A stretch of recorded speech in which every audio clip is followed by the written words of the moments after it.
Assalamualaikum warahmatullahi wabarakatuh. Terima kasih teman-teman.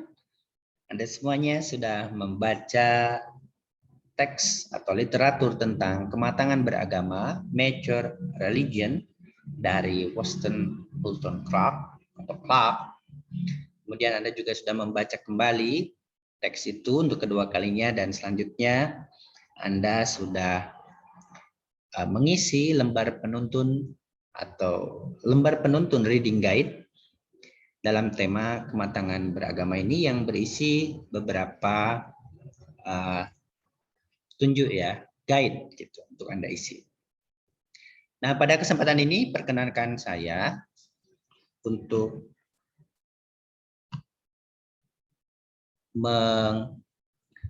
melakukan klarifikasi, memberi penjelasan tentang kematangan beragama ini lebih sedikit dari yang ada di lembar penuntun itu. Hal ihwal tentang kematangan beragama ini, saya akan sedikit menjelaskan tentang beberapa kesulitan merumuskan menurut para psikolog kriteria kematangan beragama. Ada 3 ya, Anda cari kemarin, Anda cari di lembar penuntun itu 3 kesulitan kriteria kematangan beragama, kemudian 2 pengertian kematangan beragama. Yang pertama secara individu, perspektif individu, kemudian yang kedua perspektif konsep ideal. Nah, saya akan menambahkan kematangan beragama versus kematangan anak nanti. Perbedaannya apa dan persamaannya apa. Kemudian seperti yang Anda ringkas, bagaimana kriteria kematangan beragama menurut Alport masih dari buku Clark. Kemudian menurut William James, menurut Women, menurut Fromm. Sehingga kita akan dapat nanti teman-teman semua, orang matang beragama, sosok ideal orang matang beragama menurut Alport dengan kriteria seperti itu tuh ada dalam sosok seperti apa. Kemudian William James juga, dan Women juga, orang matang beragama menurut Women itu kayak apa, dan menurut Fromm juga kayak apa. Kemudian saya menambahkan teman-teman semua tentang ciri kematangan beragama menurut Clark dan juga tentang rumusan Clark tentang 10 pertanyaan untuk menilai apakah keberagaman kita, untuk menilai kematangan beragama kita masing-masing, atau untuk menganalisis riset tentang kematangan beragama seseorang. Baiklah, untuk yang pertama, seperti juga yang Anda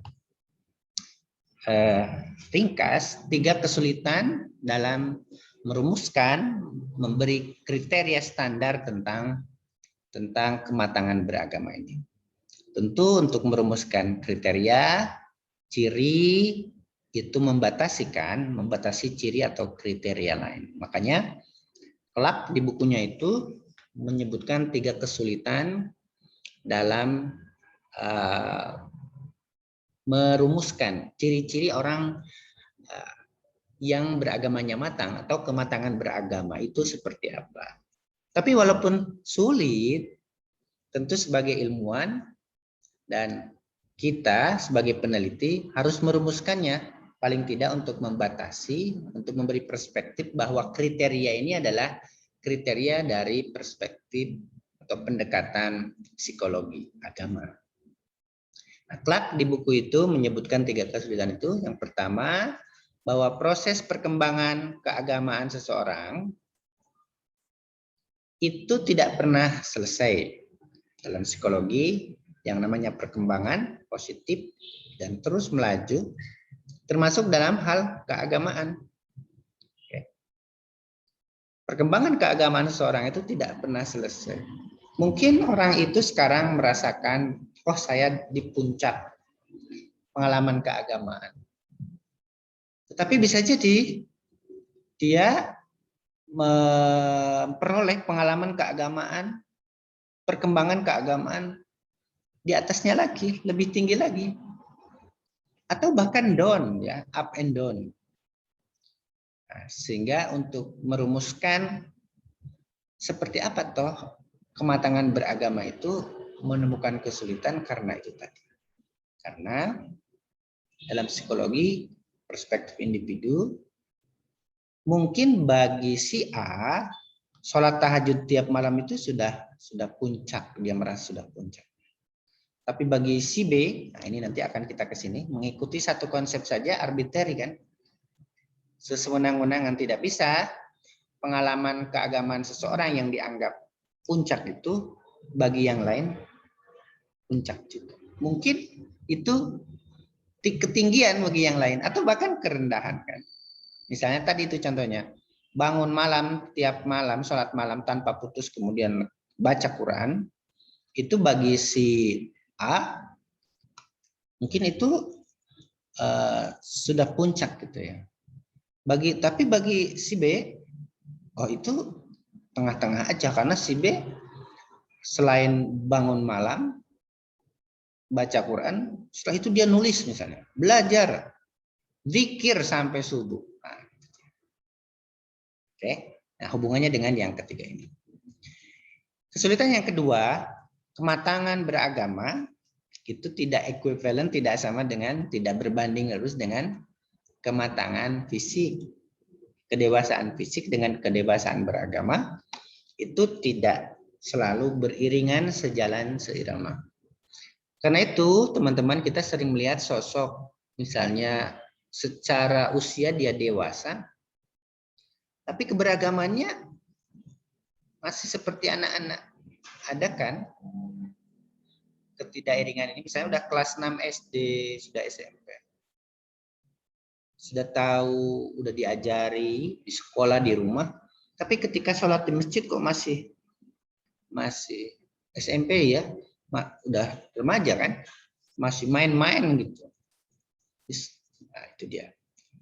Tidak, atau bahkan yang ada juga ya kasus tertentu bahwa orang yang secara usia dewasa tapi keberagamannya masih kanak-kanak, kanak-kanakan, masih belum matang, bukan kanak-kanak, tapi belum matang. Oke, tapi ada juga misalnya anak usia SD, SMP yang belum dewasa tetapi menunjukkan kematangan beragama, keberagamaan, kesalehan yang menonjol. Itu kesulitan yang kedua dalam mendefinisikan, memberi kriteria tentang kematangan beragama. Karena itu mengikuti satu konsep saja tentang kematangan beragama tentu tidak sewenang-wenangan kan. Kalau yang dipakai pengalaman si A tadi ini, yang sholat malam tanpa henti terus qiraatul Quran, tentu tidak cocok bagi yang perkembangannya baru di awal-awal si B misalnya. Yang baru sholat 5 waktu. Padahal sholat 5 waktu saja bagi si B itu sebuah suatu pencapaian luar biasa sebagai pemula. Si C lain lagi, sholat malam, qiraatul Quran, nulis, zikir sampai subuh. Subuh zikir lagi sampai 2 misalnya kan. Karena itu mengikuti konsepsi A saja untuk mengukur kematangan beragama yang lain tentu arbitrary. Begitu juga hanya menggunakan ini tidak cocok, terlalu rendah untuk C ini yang lebih tinggi lagi. Itu dia. Nah, walaupun begitu, Alport memberi pengertian tentang kematangan beragama ini dari perspektif individu maupun dari perspektif konsep ideal.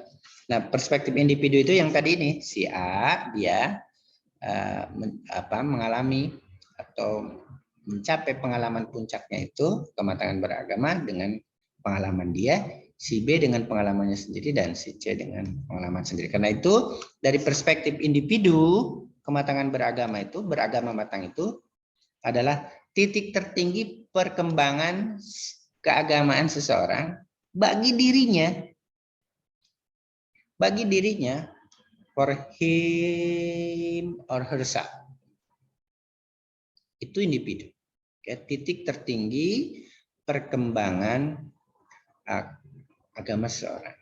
Nah, sebagai konsep ideal adalah Clark menulisnya, satu konsep untuk mengukur semua perkembangan keagamaan. Karena itu kita akan kaji nanti, ada penjelasan tentang semua itu. Oke. Nah, itu dia, walaupun sulit membuat kriteria, tapi kita sebagai peneliti, sebagai ilmuwan tetap harus membuat kriteria dan pengertian itu justru untuk perspektif bahwa kriteria dan pengertian ini dari perspektif keilmuan tertentu, dalam konteks ini psikologi agama. Nah, teman-teman, sebelum penjelasan tentang kriteria kematangan beragama, menurut beberapa psikolog agama, Clark menuliskan tentang kematangan beragama versus kematangan anak-anak, keagamaan anak-anak. Sayang kita tidak mempelajari ya, mungkin di mata kuliah psikologi perkembangan ada, keberagaman anak kayak mana, keberagaman remaja kayak mana. Nah, di sini akan ada resume saja gitu, kematangan beragama, keagamaan matang versus keagamaan anak-anak, persamaannya apa, perbedaannya apa. Nah, ciri keberagaman anak yang berbeda dengan kematangan beragama, yang membedakannya, yaitu ketergantungannya pada yang lebih tua atau punya otoritas. Autoritatif salah satu ini. Sehingga anak sholat ke masjid, kalau muslim, atau ke gereja kalau itu Kristen, itu karena pengaruh peneguh dari yang lebih tua, dari orang tua yang punya otoritas pada dia. Kenapa anak itu ke masjid? Ya karena orang tuanya sholat di masjid. Kenapa anak itu ke gereja? Ya karena orang tuanya membawa dia, memiliki otoritas kepadanya, kepada anak untuk membawanya ke gereja. Jadi bukan karena faktor kesadaran, belum menjadi pengalaman keagamaan, itu hanya ikut-ikutan, ritualistik juga. Kemudian yang kedua, dan ini yang membedakannya dari keagamaan matang, ini berbeda versus keberagaman matang. Oke. Kemudian yang kedua, kepercayaan buta. Credulity. Anak akan percaya begitu saja apa yang diajarkan orang tua atau orang yang lebih tua di sekelilingnya, orang tua, guru, teman, keluarga, kakak, paman, tanpa mempertanyakannya. Dan sifat atau sikap mempertanyakan sesuatu termasuk tentang keagamaan itu bukan ciri keberagaman anak, tapi itu ciri keberagamaan remaja. Kalau dewasa sudah merefleksikannya. Nah, ini yang membedakannya dari keagamaan matang. Kemudian ciri keberagaman anak yang ketiga yaitu egosentris, yaitu kalau hanya berpusat pada dirinya sendiri gitu. Kalau berdoa, ya dia hanya mendoakan untuk dirinya sendiri. Umumnya begitu. Mungkin sekali-kali mendoakan orang tuanya sewaktu, tapi itu juga kembali ke dirinya sendiri. Misalnya, ya Tuhan beri orang tuaku uang yang agak banyak, gitu anak saya. Tapi kembali ke dirinya juga, agar aku dibelikan mainan baru. Nah, masih egosentris juga, walaupun ada unsur orang tua dalam doa itu, tetapi doa itu untuk kembali ke dirinya sendiri.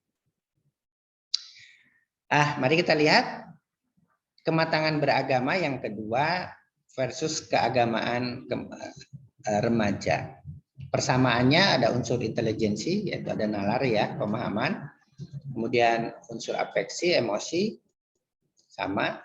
Ada kepentingan diri maupun yang lain. Ada unsur sosialnya, remaja dengan orang matang beragamanya sudah berpikir efek sosial dari keberagaman itu apa. Kemudian sensitivitas moral, sama-sama sensitif, peduli terhadap nilai baik dan buruk dapat nilai moral. Oke. Nah, perbedaannya orang beragama matang ini berkurang kebingungannya, sudah mantap dia. Ya. Sudah mantap, sudah terrefleksikan dalam sistem keyakinan, dalam praktik keagamaan, dan mapan, sudah mapan. Oke. Kemudian sudah stabil, baik ya stabil karena secara personality kan kemarin waktu kita diskusi di healthy minded and sexual ya sudah stabil kan. Kemudian tanggung jawab sudah muncul, bertanggung jawab, orang yang beragama matang, orang yang bertanggung jawab. Dan keteraturan sudah order dan efektivitas. Jadi ya keberagaman matang yang membedakannya dari beragaman remaja. Dan yang ketiga, ada hal serupa ada kesamaan antara keberagaman matang dengan anak. Dalam psikologi, perspektif psikologi, yaitu ritualistiknya sama verbalisasi ini. Di dalam psikologi, orang yang beragama matang itu sudah tidak lagi mempertanyakan tadi, sudah tidak lagi bingung dengan apa itu ritualnya bagaimana, sudah mapan, sudah stabil, sudah tanggung jawab, sudah teratur dan sudah efektif. Karena itu orang beragama matang dia kuat ritualistiknya dan verbalisasinya di dalamnya, di dalam ritual itu. Persis seperti keberagaman anak. Sudah tidak lagi mempertanyakan kenapa tuh harus sholat. Kenapa tuh yang dibaca harus baca Arab itu ya dalam konteks Islam. Persis seperti seorang anak yang percaya ritual itu harus dilakukan seperti itu dan bahasa-bahasa yang digunakan seperti itu. Dalam psikologi, orang beragama matang yang sudah berkurang kebingungan, udah mapan, itu percaya sepenuhnya terhadap hal bersifat ritual dan verbalisasi. Itu dia. Orang beragama matang. Maka kalau ada orang dewasa yang masih mempertanyakan dalam konteks Islam ya, Muslim misalnya, kenapa harus sholat? Kenapa harus pakai bahasa Arab? Itu dalam perspektif psikologi agamanya belum matang. Padahal seorang anak saja itu tidak mempertanyakan itu. Itu biasanya dipertanyakan sewaktu di keberagamaan remaja. Nah, ketika matang, dewasa, matang itu bisa dewasa. Itu sudah harusnya tidak lagi menjadi pertanyaan. Nah, persamaan yang ketiga tadi ritual dan verbalisasi, spontanitas dan ketakjuban. Sama seperti anak yang jika melihat sesuatu yang bagi dia baru, anak-anak kan sangat ekspresif gitu ya, spontan, sangat takjub. Dalam bahasa sekarang, oh my God gitu kan. Dalam bahasa ya Tuhan, subhanallah mungkin gitulah. Oh my God ya, secara umum. God, ya Allah, subhanallah. Itu Masya Allah keren banget. Nah, gitu kan anak-anak gitu ya, keren banget. Nah, keberagaman matang pun begitu. Seperti seorang anak, jika melihat sesuatu yang menggugah dia akan kebesaran Tuhan, dia akan mengekspresikannya. Masya Allah. Astagfirullah. Wah, Masya Allah bagus sekali. Karena itu, kalau seseorang dengan kejadian-kejadian tertentu yang sangat ilahi gitu, fenomena alam misalnya, sangat takjub, biasa-biasa saja, tidak mengingatkannya pada Tuhan, nah, itu dalam perspektif psikologi agama, orang itu belum matang agama, masih mentah, masih immature, karena spontanitas dan ketakjuban itu mengembalikan atau membawa dia, seseorang tadi, mengingat Tuhan. Mengembalikan semua ketakjuban itu kepada Tuhan. Oke. Itu dia. Nah, kematangan beragama itu kalau outward ya, membahas tentang kematangan beragama, itu berangkat dari equivalent sama dengan kepribadian, kematangan kepribadian, mature personality. Membandingkannya begitu, berangkat dari situ. Apa dia mature personality, kematangan pribadi itu? Ini, yaitu kemampuan untuk memperluas kepribadian. Nah, jadi orang yang sudah tidak selfish, sudah tidak egois, tidak egosentris, sudah keluar dari dirinya untuk melihat suatu lebih luas, lebih dari dirinya, itu orang yang matang pribadi.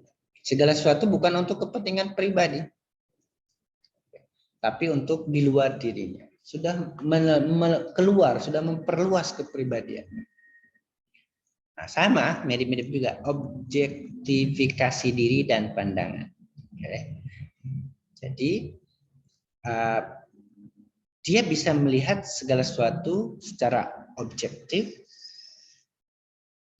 memisahkan kepentingan dirinya dari semua itu, menempatkan segala sesuatu di atas kediriannya, pandangan objektif di luar kediriannya, di luar egonya. Nah, itu orang yang matang pribadinya. Misalnya kenapa dia misalnya buang bungkus permen ya hanya kecil itu, bagi orang yang matang pribadinya itu tidak akan dilakukan. Karena walaupun sampah sekecil itu, bagi orang yang matang pribadinya, dia akan memandang itu di luar dirinya. Iya satu, tapi kalau berkali-kali bisa membahayakan banyak lingkungan dan orang lain. Nah, ini objektifikasi diri dan mencegah perbuatan-perbuatan membahayakan sekecil apapun, dan sebaliknya yang positif melakukan apapun yang baik untuk orang lain sekecil apapun. Masih mirip dengan kemampuan untuk memperluas kepribadian. Yang ketiga, orang matang pribadi dan kepribadiannya, dan itu menurut Alport berhubungan dengan kematangan beragama, orang yang memiliki filsafat hidup yang memadai. Yang memadai itu yang komprehensif, yang menyeluruh, yang melihat hidup secara utuh, secara penuh. Orang yang memandang hidupnya secara baik buruknya, penderitaan dan kebahagiaannya, positif dan negatifnya. Jadi tidak hanya melihat negatifnya saja, tidak melihat kekurangannya saja, tidak melihat deritanya saja, tapi hidup ini adalah keutuhan. Tidak mungkin hanya derita saja atau bahagia saja. Pasti ada kebahagiaan, pasti ada penderitaan. Semua itu sebagai satu paket komplit yang menyertai kehidupan semua orang. Karena itu ketika derita datang, dia tidak jatuh. Maka ketika kesuksesan, kebahagiaan datang, dia tidak angkuh. Biasa saja, karena itu adalah siklus kehidupan dirinya. Akan di atas, akan di bawah. Itu orang yang matang pribadinya, dan menurut Alport dari situlah berangkat pembahasan tentang kematangan beragama. Karena itu mari kita lihat kematangan beragama, kriteria-kriterianya menurut Alport. Satu, well differentiated and self-critical. Kalau secara bahasa, well differentiated itu orang yang bisa melakukan diferensiasi secara baik. Pengertian psikologinya, well differentiated, orang yang berpengetahuan luas. Berpengetahuan luas dan self-critical, tetapi dia kritik diri, tawadu, dia humble. Banyak sekali orang itu yang pintar tapi sombong, menyeremehkan orang lain. Tapi dalam kematangan beragamanya, walaupun berpengetahuan luas, well differentiated, tapi keberagamannya mampu menjadikan dirinya sebagai seorang yang humble. Itu dia ya. Banyak ya orang yang pintar, coba. Banyak sekali, tapi Yang humble itu nggak banyak, yang self critical itu nggak, yang mau dikritik orang, kemungkinan dirinya salah itu enggak sebanyak yang tidak humble tadi. Kemudian ciri yang kedua orang matang beragamanya menurut Alport adalah motivational force. Apa dia? Agama menjadi kekuatan motivasinya, menjadi orientasinya. Jadi hidup ini orientasinya beragama, Tuhan. Dosen dalam kegiatan aktivitasnya mengajar, meneliti, mengabdi, ya orientasinya seharusnya ya agama. Mahasiswa sewaktu tolabul ilmi ya orientasinya mestinya agama, Tuhan, ridho Allah. Motivational force, agama menjadi kekuatan motivasi, orientasi hidupnya. Hebat ya kriteria kematangan beragamanya. Yang ketiga, moral konsistensi. Agama secara konsisten menjadi kekuatan moralnya. Berakhlak karimah ya dalam bahasa Muslim. Oke. Agama menjadi kekuatan moral dirinya. Nah, yang tentu ya dari berakhlak baik, menghindari akhlak buruk. No korupsi, no zina, no maling, no menipu, no hoax, no gibah, no fitnah, no namimah, mengadu domba, no sumpah palsu. Tetapi kejujuran yes, kehambelan yes, kebersihan yes, kedisiplinan yes, transparansi yes. Nah, karena itu agama menjadi kekuatan moral dalam dirinya. Itu orang beragama matang menurut Alport. Kemudian comprehensiveness ya, sama seperti penjelasan tadi tentang filsafat hidup dan mampu memperluas pandangan keluar. Mirip-mirip dengan integral. Mirip dengan integral ini bahwa orang beragama matang itu dia memandang hidup ini tadi secara komprehensif, secara utuh, secara integral, sama dengan ini, integral, mengintegrasikan kehidupan dunia dengan kehidupan keagamaan, satu kesatuan, bukan sesuatu yang terpisah.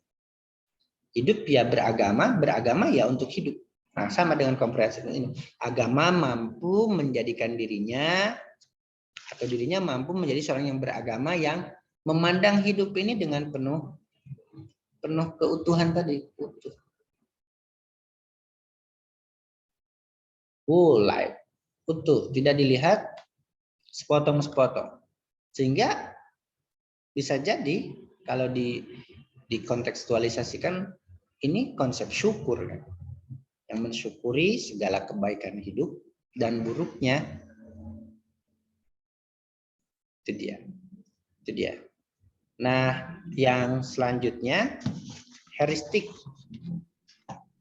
Selanjutnya adalah heuristik ini.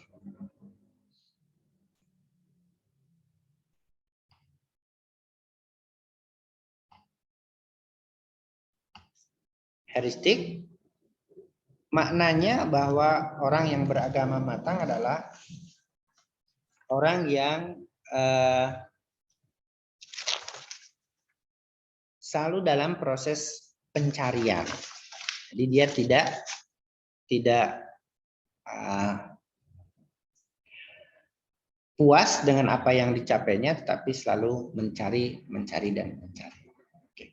Dari sini tentu jadi pertanyaan kita, orang beragama matang menurut Alport itu macam mana? Nah, bisa dilihat nanti akan kita jawab. Kemudian yang selanjutnya kriteria kematangan beragama menurut William James. Ya, menurut William James, orang matang beragama itu satu, sensibility, orang yang memiliki sensibilitas akan eksistensi Tuhan. Jadi dimanapun, sense itu kan rasa. Di orang yang selalu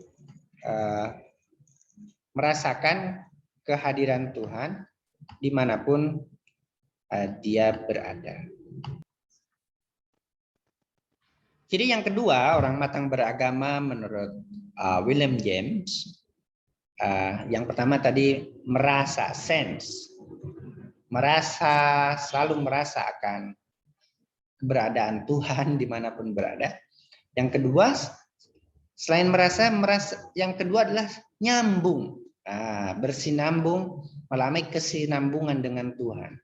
Merasa, yang tadi yang pertama, yang kedua nyambung gitu, dan pasrah diri. Jadi pertama merasa, yang kedua nyambung dengan Tuhan. Jadi dimanapun dia berada selalu diawasi atau tersambung dengan Tuhan. Kemudian setelah itu pasrah pada Tuhan, pasrah diri. Itu orang beragama matang menurut William James. Tentu kita tahu ya William James yang menulis The Varieties of Religious Experience kayak mana. Dan nanti akan kita lihat orang matang beragama kayak menurut James itu kayak mana. Oke. Nah, yang setelah pasrah, orang beragama yang pasrah ini akan memunculkan bahagia, bebas, hilang ego. Hilang ego, egosentrisnya yang kanak-kanakan tadi hilang. Karena pasrah tadi memunculkan bahagia, healthy minded ya yang kemarin. Bebas dan hilang. Itu dia. Merasa, yang pertama merasa, ini ya, merasa dulu. Kemudian setelah merasa, nyambung. Setelah nyambung, pasrah. Setelah pasrah, bahagia. Karena nyambung terus, pasrah ya pasti bahagia kan.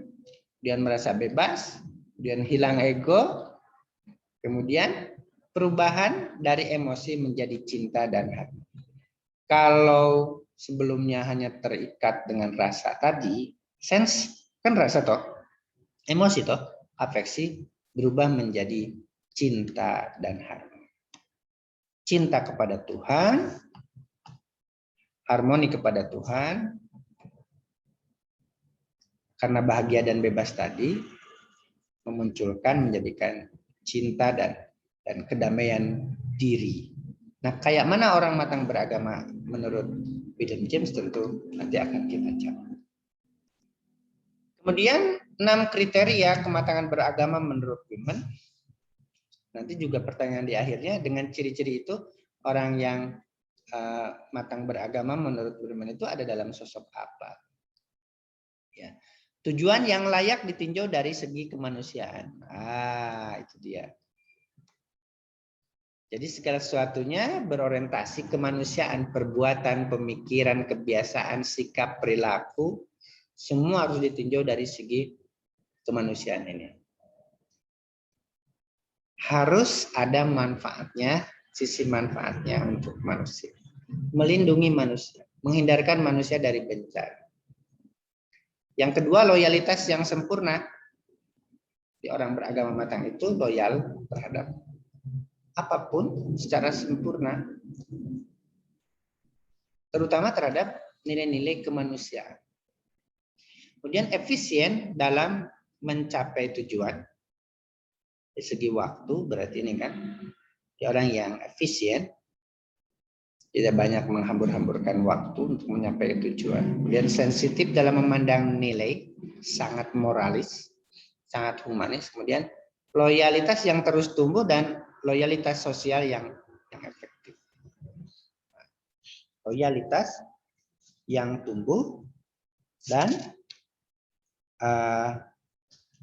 loyalitas yang secara sosial terus tumbuh. Nanti akan kita lihat di 10 pertanyaan tentang kematangan beragama dari Alport.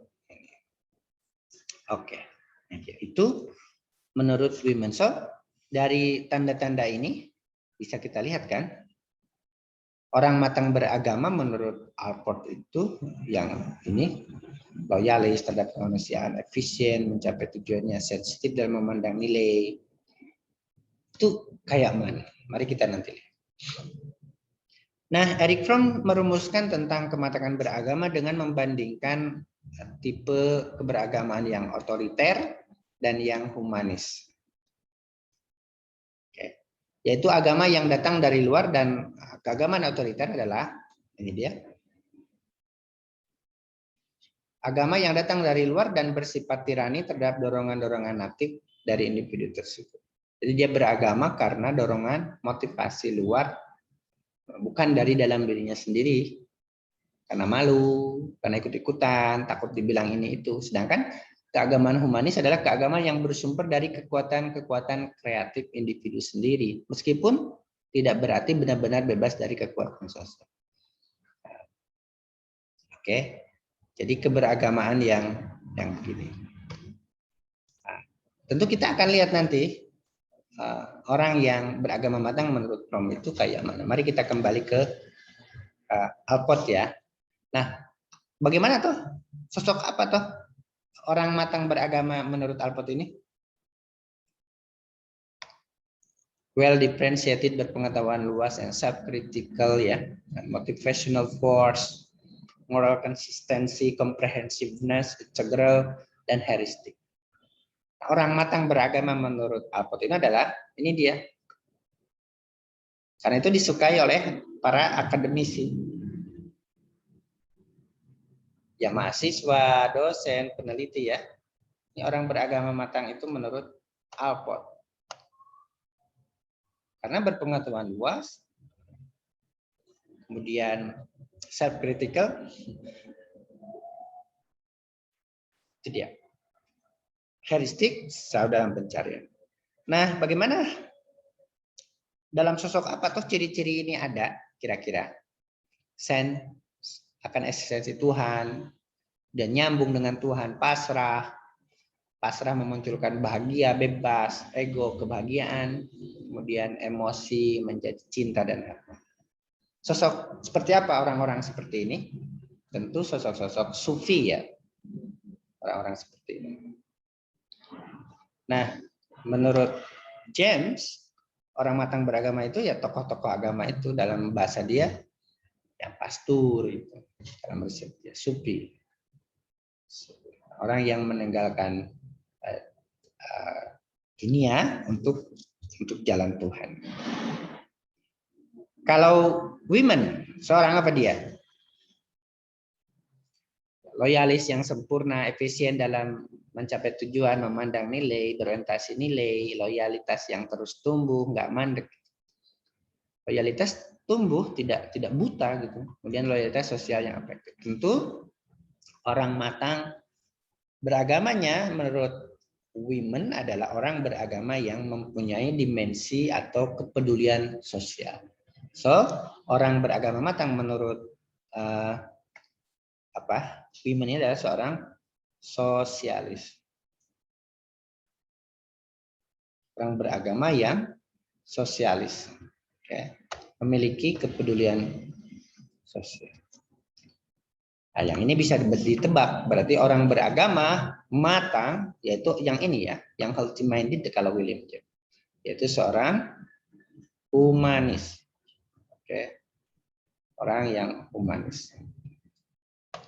Nah, itu dia. Oke. Nah, itu teman-teman 4 psikolog agama yang tadi memiliki kriteria, makanya Alport bilang ada beberapa kesulitan ya. Dan tentu sewaktu meneliti kita harus memilih salah satu teori. Sesuaikan dengan subjek penelitiannya. Meneliti kematangan beragama, kelompok tarekat ini tentu harus pakai teorinya William James. Tapi kematangan beragama yang akademisi ini tentu pakai kematangan beragama mahasiswa psikologi Visum UIN Sunan Kalijaga, ya pakai teori ini. Mungkin juga ini dan juga. Nah, ada ide tambahan menurut Kak Clark tentang kematangan beragama itu, yaitu kapasitas untuk tumbuh yang pertama, selalu growing ya, grow, heuristik ya tadi. Dia ada kerendahan hati dan senantiasa berusaha menyesuaikan diri dengan kehendak Tuhan. Agama sebagai central concern, agama sebagai kekuatan yang memberi makna kehidupan. Yang pertama dulu, kapasitas. Yang pertama menurut Alport ada tambahan tentang orang matang beragama, yaitu kapasitas untuk Clark ya, maaf bukan Alport, untuk tumbuh. Sama seperti Clark, itu yang heuristik tadi ya, kemampuan mengembangkan kepribadian, kemudian sama dengan cirinya comprehensiveness dan sama dengan ciri women tentang progress loyalitas. Kemudian kerendah hati, humble, sama dengan ciri Alport, well differentiated and self-critical. Kemudian ciri ketiga, senantiasa berusaha menyesuaikan diri dengan Tuhan, sama dengan ciri dari William James ya, sensibilitas akan kehadiran Tuhan. Kemudian nyambung kan, ya kalau Alport sama dengan moral konsistensi, senantiasa menyesuaikan dengan hukum-hukum Tuhan. Kemudian agama sebagai central concern sama dengan motivational force, agama sebagai motivasi tujuan, agama humanis seperti dengan form, dan loyalitas sempurna sama seperti women. Nah dari tambahan itu Wollstonecraft Clark dalam bukunya yang saya bawa ini, The Psychology of Religion, mengajukan 10 pertanyaan untuk menilai apakah keberagamaan seseorang, kita ya, katakanlah matang atau tidak. Pertanyaan pertama, ini dia, is it primary? Masih ingat? Pengalaman keagamaan primer menurut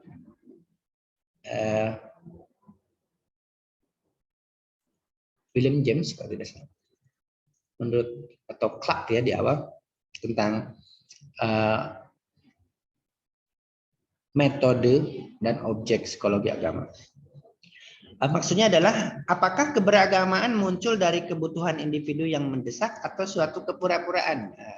Is it primary? Kalau dari kebutuhan individu berarti dia matang. Tapi kalau kepura-puraan berarti tidak matang. Is it primary ya? Kan ada primary religious experience, ada secondary, ada tertiary kan. Itu di awal-awal. Nah, yang primer ini yang orang matang beragama. Yang tertiary itu tidak kepura-puraan itu, beban itu beragama dengan beban, dengan penderitaan, dengan sick soul itu tidak. Okay. Kemudian is it fresh? Maksudnya apakah kita atau seseorang beragama sesegar keberagamaan anak yang selalu ingin tahu, selalu takjub, selalu memuji Tuhan atau tidak? Kalau fresh berarti keagamaan kita atau seseorang matang. Tapi kalau lihat kejadian takjub gitu, alam, bahkan maaf bencana, dingin-dingin aja, nah itu tanda keberagamaannya belum matang. Yang ketiga, is it self-critical?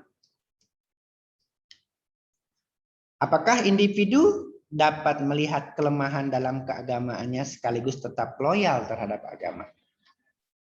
Ya. Dia melihat praktik keagamaannya, mungkin dalam belief sistemnya atau praktiknya,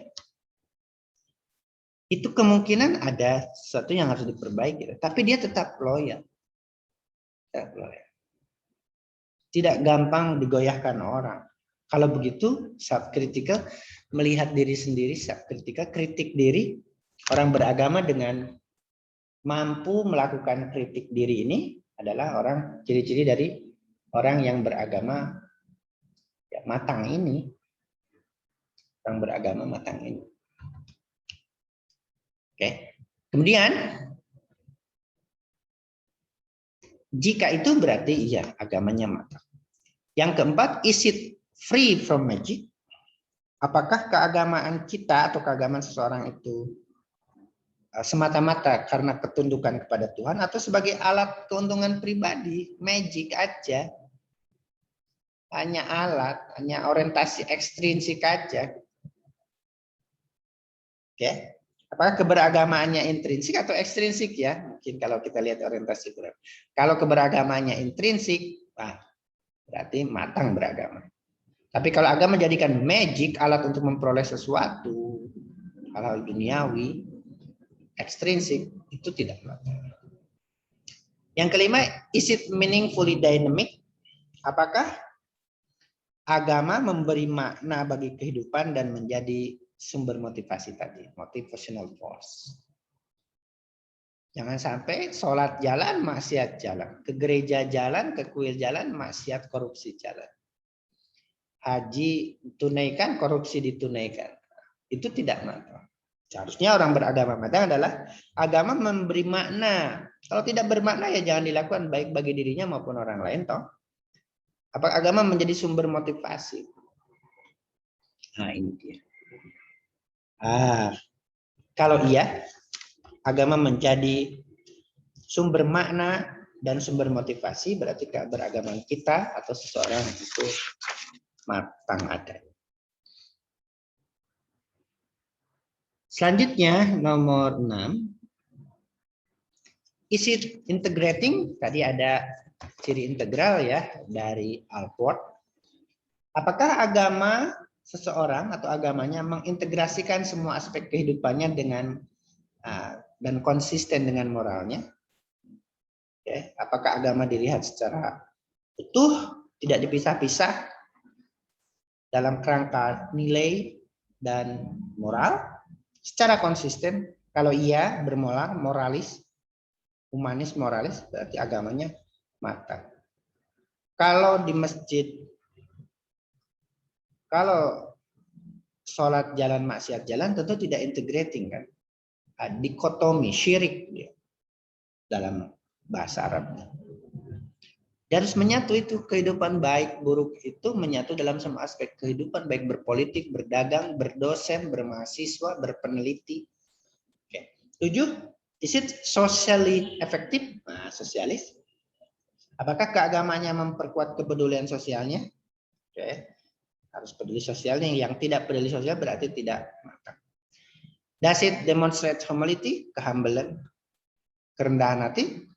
Kalau tidak kesombongan, itu berarti orang yang sombong, sesombong apapun, sekecil apapun orang sombong, itu menunjukkan dalam psikologi tidak matang beragamanya. Apapun pangkatnya, apapun gelar akademiknya, dalam konteks psikologi, agama dia tidak matang beragama.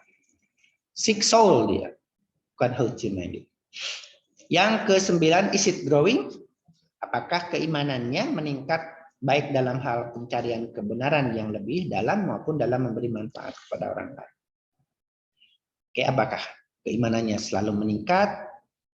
Oke, baik untuk konteks kehidupan pribadinya, pencarian dirinya, maupun dalam konteks kehidupan sosial dengan orang lain. Apakah tambah humble berarti ke dirinya, tambah syukur, tambah kuat imannya, atau secara sosial apakah dia lebih apa namanya, lebih nyah itu Jawa itu apa, lebih apa, memberi, lebih tangannya lebih dibuka kerannya, sedekah lah gitu, kepeduliannya kepada orang. Okay. Dan yang 10, is it creative? Apakah keagamanya menunjukkan hasil pencariannya, kreatif, ijtihadnya, usahanya dalam pemahaman keagamaan, atau sekadar ikut-ikutan aja? Kalau keberagamaannya, kalau ikut-ikutan kayak anak tadi kan bukan keberagaman matang. Tetapi kalau sebagai ijtihad, tanggung jawab dari dirinya, tentu itu adalah ciri-ciri orang yang matang beragama. Baik teman-teman semua, itu yang bisa saya jelaskan sebagai klarifikasi dari lembar penuntun yang sudah Anda kerjakan. Dari 6 pertanyaan itu, mudah-mudahan ada manfaatnya, tentu secara akademik untuk kita gunakan dalam melakukan riset-riset